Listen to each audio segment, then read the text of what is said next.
आज्ञा गंजेई चाष आम सार दे पारू ना। ओडिशार माननीय उपमुख्यमंत्री तथा कृषि विभाग मंत्री कनक वर्धन सिंहदेव कहते जे सारर अभाव नहीं, सार मिलूँ चाषी मानू, किंतु आमे गंजेई बेपारी मानू गंजेई चाष करथवा लोकंकु सार दबु नहीं।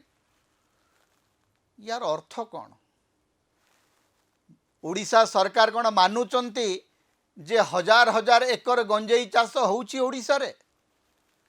ओडिशा रे गंजेई चाष होउची गोटे संपूर्ण भाव में बेआईन कारबार, गोटे बेआईन कारबार चली एवं बेआईन कारबार रे सरकारी सार व्यवहार होउची बोलिकरी उपमुख्यमंत्री स्वीकार करछन ना कौन?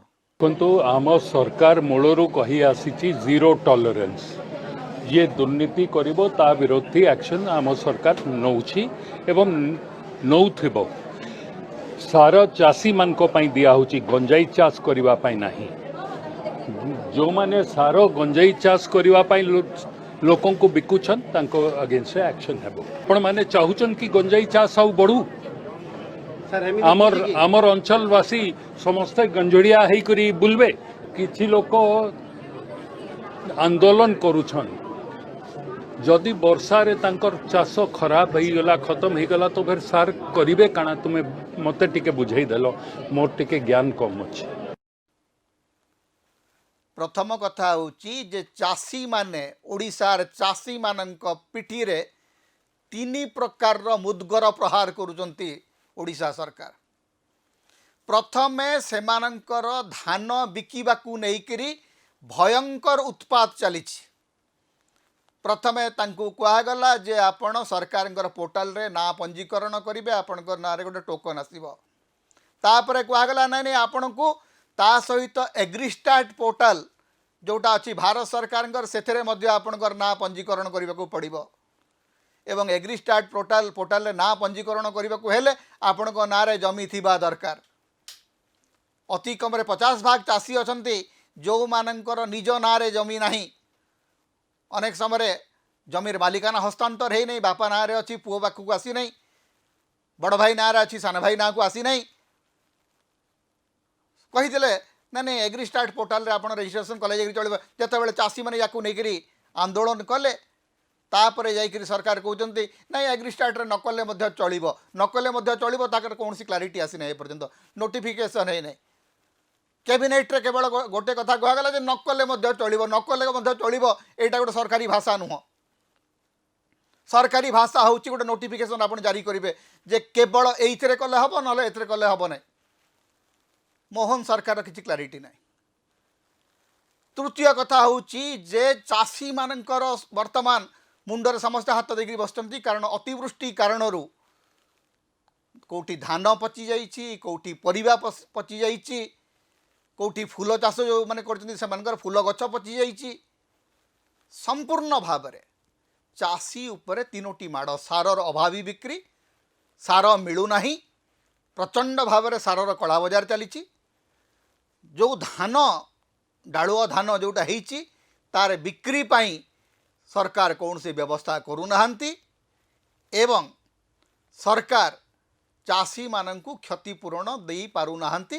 कारण एपर्यंत अतिवृष्टि जोगु एवं बन्या जोगु केते क्षय क्षति होती तार आकलन सरकार करि पारि नाहांती एवं बन्या को लेकरी सरकार एपर्यंत मुंडरे हाथ देकरी बसती, कौन करिवे बुझी पारुनाहांती। धान मरी जाइए एवं सेतुर उभरिकी चाषी आज दिन में फेर गाए नुआटी ताकू करवार लगी चेष्टा करुचे, किंतु कौन सी प्रकार सरकारी साहाय्य आज पर्यंत चाषी पाखे ना पहुँचवार।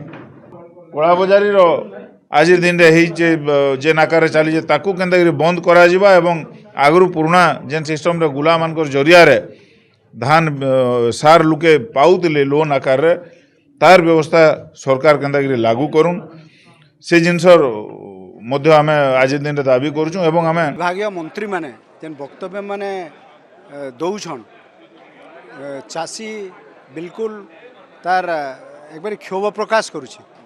केंसी मंत्री संगे किसी भी तालमेल ना। ये काଣା खेचड़ फेर हो तुम्हें माने ଇ ଯେନ୍ ବିଭିନ୍ନ ବକ୍ତବ୍ୟ ରଖୁଛନ୍ ଇ ବକ୍ତବ୍ୟର ଆବଶ୍ୟକତା ନାଇଁନ କାରଣ ଆପଣ ମାନେ ଯେନ୍ ମାନେ ବି ବିଭାଗୀୟ ମନ୍ତ୍ରୀ ମାନେ ଅଛନ୍ ସବେ ଅସଫଳ ଆପଣ ନିଜର ବିଭାଗରେ ନିଜର କାମ କରି ନାଇଁ ପାରବାର ବୋଲିକିରି ଇ ଧାନ କିଣା ବିକାକେ ଗୋଟେ ଅସ୍ତ୍ର ହିସାବେ କରୁଛନ୍ আর সেটাকে ভাবুছন যে আপনার কামটা হয়ে যা ତ ଏ ଯେଉଁ ଚାଷୀର ତିନି ପ୍ରକାର ସଙ୍କଟ ତାରି ଭିତରେ କଟା ଘାରେ ଚୂନ ଦେଲା ଭଳିଆ କୃଷିମନ୍ତ୍ରୀ କହୁଛନ୍ତି ଯେ ଆଜ୍ଞା ଆମେ ଗଞ୍ଜେଇ ବେପାର ପାଇଁ ଗଞ୍ଜେଇ ଚାଷ ପାଇଁ ସାର ଦେଇପାରିବୁ ନାହିଁ। କେତେ ଗଞ୍ଜେଇ ଚାଷ ହେଉଛି ଓଡ଼ିଶାରେ ତାର ଗୋଟେ ଶ୍ୱେତପତ୍ର ପ୍ରକାଶ କରନ୍ତୁ ଓଡ଼ିଶା ସରକାର। କାରଣ ତାଙ୍କର ଉପମୁଖ୍ୟମନ୍ତ୍ରୀ କହୁଛନ୍ତି ଯେ ଆମେ ଗଞ୍ଜେଇ ଚାଷୀମାନଙ୍କୁ ସାର ଦେଇପାରିବୁ ନାହିଁ। କେଉଁ ଗଞ୍ଜେଇ ଚାଷୀ ଆପଣଙ୍କଠୁ ସାର ନେଉଛି ଏବଂ ଗଞ୍ଜେଇ ଚାଷର ଷ୍ଟାଟସ୍ ଓଡ଼ିଶାରେ କ'ଣ? ବେଆଇନ ଗଞ୍ଜେଇ ଚାଷ ଓଡ଼ିଶାରେ ହେଉଛି କି? ଯଦି ହେଉଛି କେତେ ଏକର ଜାଗାରେ ହେଉଛି, କିଏ କିଏ କରୁଛନ୍ତି ଏବଂ ସେଠି କେତେ ପ୍ରକାର କେତେ ବସ୍ତା ବା କେତେ ଟନ୍ ସାରର ଆବଶ୍ୟକତା ପଡ଼ୁଛି? ଚାରିଆଡ଼େ ଆଜ୍ଞା ଆପଣ ଲୋକଙ୍କୁ ହାହାକାର କରିସାରିଲେଣି। ଚାଷୀମାନଙ୍କ ପିଠିରେ ଏବଂ ମାନେ ଛାତିରେ ଗୋଇଠା ପରେ ଗୋଇଠା ମାଡ଼ ଚାଲିଛି। ସରକାର ଧାନ କିଣିବା ପାଇଁ ଟାଳଟୁଳ ନୀତି ଅବଲମ୍ବନ କରୁଛି। ଅତି ସ୍ପଷ୍ଟ ସରକାର ଚାହୁଁନାହାନ୍ତି ଯେ 800 ଟଙ୍କା ଇନପୁଟ୍ ସବସିଡ଼ି ଦେଇକରି ଚାଷୀଙ୍କଠୁ ଧାନ କିଣାଯାଉ। ତେଣୁ ଚାଷୀଙ୍କ ଧାନରୁ ତାଙ୍କୁ କିଣିବାରୁ ଯେମିତି ତାଙ୍କୁ ବଞ୍ଚିତ କରାଯିବ ସେମିତି ବିଭିନ୍ନ ବାଟ ତିଆରି କରାହେଉଛି। ଯେ କେତେବେଳେ ଏଗ୍ରିଷ୍ଟାର୍ଟର କଥା କୁହାହେଉଛି, କେତେବେଳେ କୁହାହେଉଛି ଯେ ଆମେ କେବଳ ଏତିକି 120 କି 150 କୁଇଣ୍ଟାଲ ଧାନ ହିଁ କିଣିବୁ, ତାଠୁ ଅଧିକ କିଣିବୁ ନାହିଁ। କ୍ୟାପିଂ କରାହେଉଛି, ଆର୍ବିଟ୍ରାରୀ କ୍ୟାପିଂ କରାହେଉଛି। ଏବଂ ଚାଷୀମାନଙ୍କର ଆନ୍ଦୋଳନ ଯେତେବେଳେ ହେଉଛି ସେମାନଙ୍କ ସହିତ ନେଗୋସିଏସନ୍ କରିବା ପାଇଁ କେହି ନାହାନ୍ତି। କାରଣ କୃଷିମନ୍ତ୍ରୀଙ୍କୁ ଲାଗୁଛି ଯେ ଚାଷୀମାନେ ସବୁ ହେଉଛନ୍ତି ଖଳନାୟକ, ଚାଷୀମାନେ ସରକାର ବିରୋଧୀ। ଆଜ୍ଞା ଚାଷୀମାନେ ସରକାର ବିରୋଧୀ ହେବା ପାଇଁ ହକଦାର। ଚାଷୀମାନଙ୍କର କଥା ଯଦି ଆପଣ ନ ଶୁଣିବେ ତାହେଲେ ଆପଣଙ୍କୁ ଚାଷୀମାନଙ୍କର ବିରୋଧର ସାମ୍ନା କରିବାକୁ ପଡ଼ିବ ଏବଂ ବିରୋଧ କରିବାଟା ହେଉଛି ଗୋଟେ ଗଣତାନ୍ତ୍ରିକ ଅଧିକାର। ଭାରତୀୟ ଜନତା ପାର୍ଟିର ଗୋଟେ ନୂଆ ଫଣ୍ଡା ବାହାରିଛି ଯେ ଯିଏ ତାଙ୍କୁ ବିରୋଧ କଲା, ଯିଏ ତାଙ୍କୁ ପ୍ରଶ୍ନ ପଚାରିଲା ସେମାନଙ୍କ କଥା ସେମାନେ ଶୁଣିବେ ନାହିଁ। ଗୋଟେ ଇକୋ ଚେମ୍ବର ଭିତରେ ରହୁଛନ୍ତି ଆଜ୍ଞା ମୋହନ ମାଝୀ ସରକାର ଏବଂ ଭାରତୀୟ ଜନତା ପାର୍ଟିର କାର୍ଯ୍ୟକର୍ତ୍ତାମାନେ। ସେମାନେ ଭାବୁଛନ୍ତି ଯେ କେବଳ ନିଜେ ନିଜର ସ୍ୱରକୁ ଶୁଣାଯିବା ଦରକାର, ଆଉ କାହାର ସ୍ୱର ସେମାନେ ଶୁଣିବେ ନାହିଁ। ଆଜି ଚାଷୀମାନଙ୍କର ଯେଉଁ ଆର୍ତ୍ତନାଦ এইটাକୁ ସରକାର ବାରମ୍ବାର ଅଣଦେଖା କରୁଛନ୍ତି। ଆଜି ନୁହଁ 2 ବର୍ଷ ହେଲାଣି ଚାଷୀମାନଙ୍କର ପ୍ରତି ବାରମ୍ବାର ବିଶ୍ୱାସଘାତକତା କରିଚାଲିଛନ୍ତି ମୋହନ ମାଝୀ ସରକାର, ଯାହାର ପରିଣତି ହେଉଛି ଯେ ଏ ସରକାର ପ୍ରତି ନା ଚାଷୀଙ୍କର ଭରସା ଅଛି, ନା ଶ୍ରମିକଙ୍କର ଭରସା ଅଛି, ନା ଶିକ୍ଷକ ଛାତ୍ରମାନଙ୍କର ଭରସା ଅଛି, ନା ଯୁବକମାନଙ୍କର ଭରସା ଅଛି।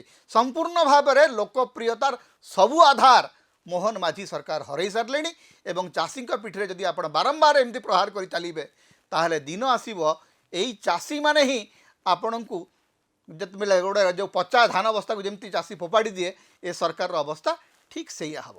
ସମତା ହେଉଛି ଓଡ଼ିଶାର ମୁକ୍ତିର ସ୍ୱର, ସାମ୍ବିଧାନିକ ଅଧିକାର ଏବଂ ଗଣତନ୍ତ୍ରର ସ୍ୱର।